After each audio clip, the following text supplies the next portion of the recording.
اسهل طريقه لتمييز انواع الهارت ميرمرز، وراح نركز يا جماعه على الميرمر اللي طالعه حوالين الفالفز. الان مراجعه سريعه للبلد فلو اللي فايت لي جوا القلب. فعندي بسكر المايترال ترايكاست، بيعطيني الصوت اس1، بعدين سيستوليك، بعد هيك بسكر الايورتيك والبولمونيك وبيعطيني اس2، وبعده بيجي الدياستوليك.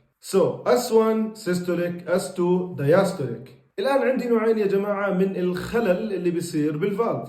فيا الفالف بتضيق وبسميه ستينوسيس، او الفالف بتعوج وبسميه ريجيرج. الان بس تسمع كلمه ريجيرج معناته قدام، وبس تسمع كلمه ستينوسيس معناته ورا.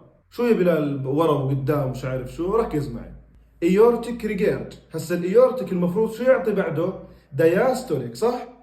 فريجيرج اكدت معناته ايورتيك ريجيرج راح يعطيني دياستوليك ميرمر. اوكي، مثال ثاني، مايترال ستينوسيس، وين راح تكون الميرمر؟ المايترال قدامه سيستوليك، ولكنه ستينوسيس معناته مايترال ستينوسيس بيعمل لي دياستوليك ميرمر.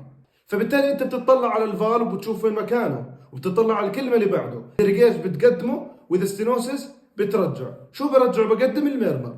وهيك انت بتكون قادر تميز بينهم. ولا تنسى تتابعني لحتى يوصلك دائما وابدا اسهل طريقه من بلال.